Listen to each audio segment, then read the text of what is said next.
Keep silent. എന്താ എന്തിനങ്ങനെ കിടന്ന് ലേലം വിളിക്കുന്നേ? നോക്ക്, എനിക്ക് എന്റെ റൂം എപ്പോഴും സൈലന്റ് ആയിട്ട് ഇരിക്കണതാ ഇഷ്ടം. ഇതുവരെ അങ്ങനെ തന്നെ പോയിട്ടുള്ളതും. എന്തെങ്കിലും സംസാരിക്കാനുണ്ടെങ്കിൽ പതുക്കെ സംസാരിക്കണം. അല്ലാതെ കാക്കക്കൂട്ടില് കല്ലിട്ട പോലെ കിടന്ന് കാ കാ കാന്ന് നിലവിളിക്കേണ്ട ഒരാവശ്യമില്ല. കാരണം എനിക്ക് ചെവി നന്നായിട്ട് കേൾക്കാം. ഒരു വട്ടം വിളിച്ചാലേ അതിനുള്ള ആൻസർ ഞാൻ പറയും. അല്ലാതെ ഇങ്ങനെ കിടന്ന് ലേലം വിളിക്കേണ്ട ഒരു കാര്യമില്ല. ബോർഡ് വെക്കാനോ? എന്ത് ബോർഡ്?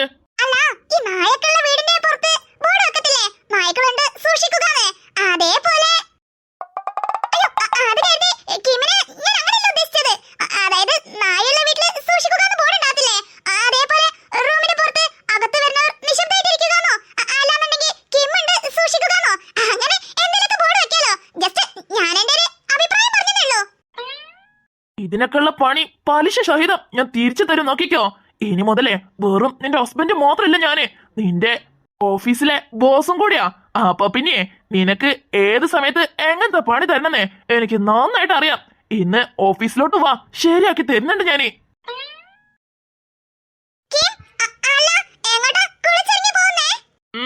ഓഫീസിലോട്ട്. അച്ചടാ, എന്നെ കാണാത്തതിന്റെ സങ്കടാണോ? എന്നാലേ ഇനി മുതല് എപ്പോഴും കണ്ടുകൊണ്ടിരിക്കാട്ടോ.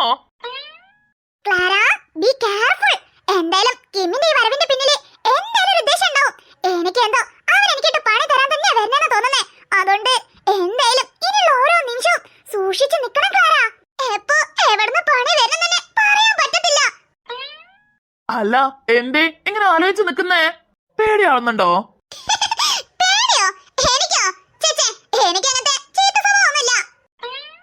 ആണോ? വാവ്, എന്നാലേ അതൊന്ന് കാണണല്ലോ. എന്നാ ശരി, എനിക്ക് ടൈമായി. എന്റെ ഫസ്റ്റ് ഡേ അല്ലയോ? പോരാത്തതിന് ഞാനാണല്ലോ ഈ ഓഫീസിലെ ബോസ്. അപ്പൊ പിന്നെ സ്റ്റാഫ്സുകളെക്കാട്ടൊക്കെ നേരത്തെ ചെല്ലേണ്ടത് എന്റെ ഒരു കടമയാവില്ലേ? സോ ഞാൻ പോന്നു. ബൈ, ഓഫീസിൽ വെച്ച് കാണാട്ടോ.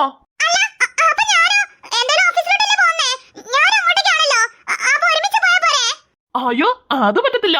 വീട്ടില് മാത്ര ക്ലാര ഈ കിമ്മിന്റെ വൈഫ്. ഓഫീസിലോട്ട് കാലുകുത്തിയാലേ നീ വെറും സ്റ്റാഫ്. ഞാൻ എന്റെ ബോസും. സോ അങ്ങനെ അങ്ങ് മോള് സുഖിച്ചു വരണ്ടേ കേട്ടോ. നടന്നു വരെ, അല്ലെങ്കിൽ ബസ് പിടിച്ച് വരെ, അല്ലാന്നുണ്ടെങ്കിൽ നിന്റെ ഓട്ടോ സ്കൂട്ടർ കൊണ്ട് വരെ, എന്തെങ്കിലും ആയിക്കോ. I don't care. ബട്ട് നേരത്തിന് വന്നില്ലെങ്കിൽ ഈ കിമ്മിന്റെ അടുത്തുനിന്ന് ഫസ്റ്റ് പനിഷ്മെന്റ് നിനക്കായിരിക്കും. അത് മേടിക്കാൻ ആഗ്രഹം ഉണ്ടെങ്കിൽ നേരെ വൈകി വന്നോ. വേണ്ടാന്നുണ്ടെങ്കിലേ നേരത്തെ വരാൻ നോക്ക്. ഓക്കെ, അപ്പോ ഓൾ ദി ബെസ്റ്റ്.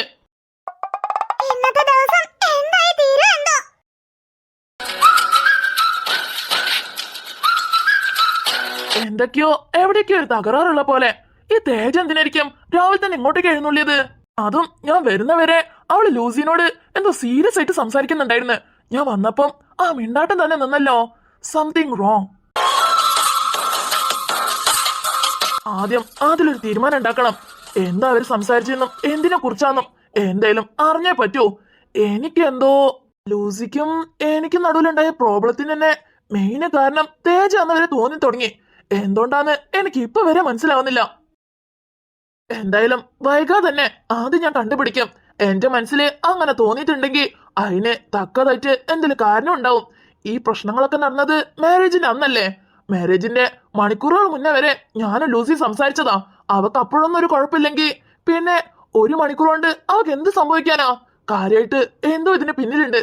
എന്തായാലും അറിഞ്ഞേ പറ്റൂ. അഥവാ ഞാൻ ഗസ് ചെയ്ത പോലെ തേജ എനിക്ക് ലൂസിക്ക് ഇടയില് എന്തെങ്കിലും ഗുലുമാൽ ഉണ്ടാക്കിന്ന് ഞാൻ അറിഞ്ഞ അന്നത്തോടെ ഈ ജിമ്മിന്റെ വേറൊരു മുഖവും തേജ കാണും. കാരണം മാരേജിന് തൊട്ടു മുന്നേ പോലും ഞാൻ തേജനോട് എല്ലാ കാര്യം വിശദമായിട്ട് പറഞ്ഞതാ.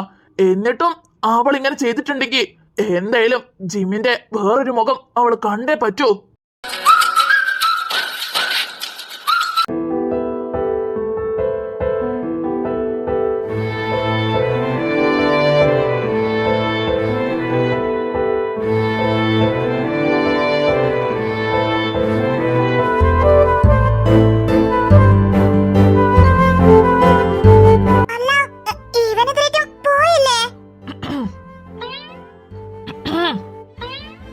ഹലോ, എങ്ങോട്ടാ? ഇതെന്താ ഇവള് കേട്ടിട്ടും കേൾക്കാത്ത പോലെ നിക്കുന്നേ? ലൂസി, നിന്നോടാ ചോദിച്ചേ? അല്ല, എന്താ ഇത്? അത് പിന്നെ ഡ്രസ് അല്ല മാരേജിന് മുന്നേ ഇങ്ങനത്തെ ഡ്രസ്സൊന്നും ഇട്ടിട്ട് കണ്ടിട്ടില്ലല്ലോ. അതാ ചോദിച്ചേ. അല്ല അണിഞ്ഞൊരുങ്ങി രാവിലെ തന്നെ അങ്ങോട്ടാ? പീറ്ററിന്റെ അടുത്തേക്കോ? അല്ല എന്തിനാ അങ്ങോട്ട്? ഓ അത് ശരി. അല്ല തേജ പോയോ? എടാ ജിം, നിനക്ക് എങ്ങനെ ഇത് പറ്റുന്നേ? നടന്നതൊക്കെ മറന്ന് നീ അവളോട് കാഷ്വലായിട്ട് സംസാരിക്കുന്നോ? ഇല്ലടാ ഇല്ല, ഇത് പാടില്ല. അവള് തന്നെ വഞ്ചിച്ചവളാ, അത് ഓർമ്മയുണ്ടാവട്ടെ. മനസ്സിന് ഒരു സമാധാനമല്ല.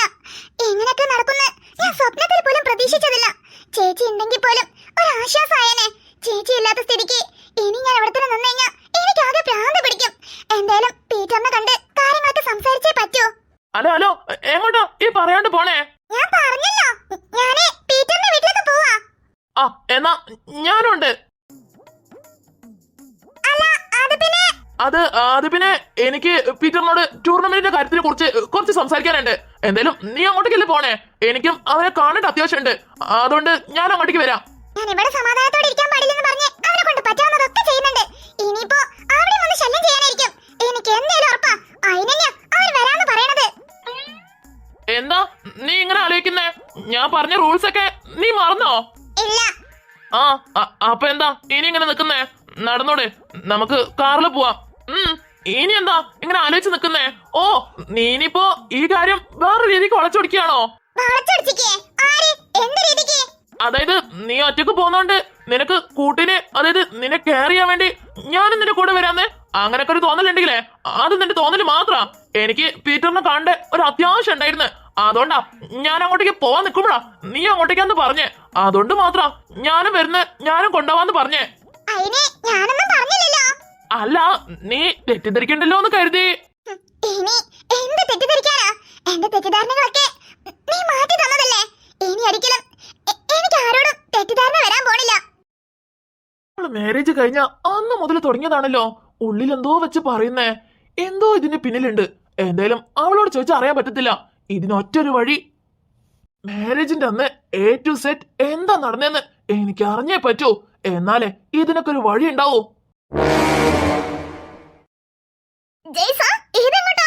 ഹേയ് എങ്ങോട്ടുമല്ല.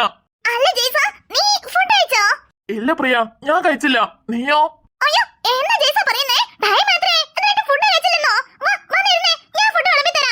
അയ്യോ അതൊന്നും വേണ്ട പ്രിയ, എനിക്ക് വിശക്കാത്തോണ്ടാ.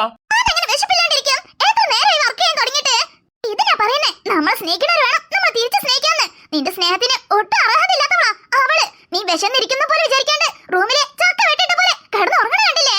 ഇവളെയാണോ ജയ്സ നീ സ്നേഹിച്ച് കെട്ടിയെന്ന് പറയണത്? എന്താ പ്രിയ, എന്താ ഇപ്പൊ നിന്റെ പ്രശ്നം?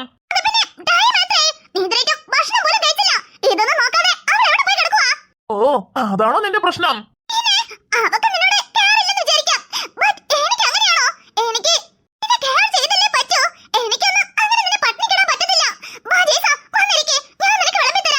അയ്യോ അതൊന്നും വേണ്ട പ്രിയ. എന്നാലും നീ ഇത്രയും വലിയൊരു നന്മമാരായിരിക്കും ഞാൻ ഒരിക്കലും പ്രതീക്ഷിച്ചില്ല. ഏത് ഭക്ഷണം വിളമ്പി തരുന്നതോ? ഓ ഓ അത് ശരി. എന്നാലും ഞാൻ എന്തൊരു ലക്കിയല്ലേ. നിന്നെ പോലത്തെ ഒരാള് എന്റെ ഓഫീസില് മാനേജറായിട്ട് വർക്ക് ചെയ്യണത് ആലോചിക്കുമ്പോളേ എനിക്ക് അഭിമാനം തോന്നുവാ.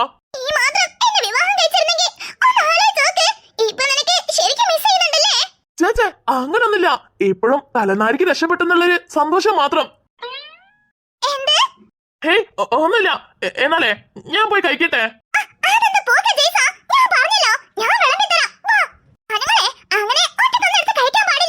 അതെന്താ കൈ ഒടിഞ്ഞു പോവോ?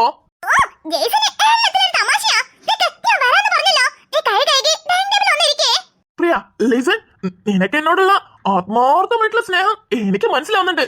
പക്ഷേ ഇപ്പൊ ഞാന് മാരീഡാ. എനിക്ക് തങ്കം കൂടെ പോലത്തെ ഒരു ഭാര്യയുണ്ട്. അപ്പൊ പിന്നെ അവളുള്ളപ്പം നീ എന്തിനാ? അതുകൊണ്ടേ അവള് വന്ന് എനിക്ക് വിളമ്പി തന്നോളും. അല്ലെങ്കിലും ഭാര്യമാര് വിളമ്പി ഭർത്താക്കന്മാര് കഴിക്കുവാണെങ്കിലേ ആയുസ് കൂടുന്നൊക്കെ ഞാൻ പുസ്തകത്തിൽ വായിച്ചിട്ടുണ്ട്. സോ ഞാൻ ആയുസോടെ ജീവിക്കണം എന്നായിരിക്കുമല്ലോ നിന്റെയും കൂടെ ആഗ്രഹം. അതുകൊണ്ട് എന്റെ ആയുസ് കൂട്ടാൻ വേണ്ടിട്ടേ ഞാൻ എന്റെ ഭാര്യന്റെ കൈ കൊണ്ട് കഴിച്ചോളാം കേട്ടോ.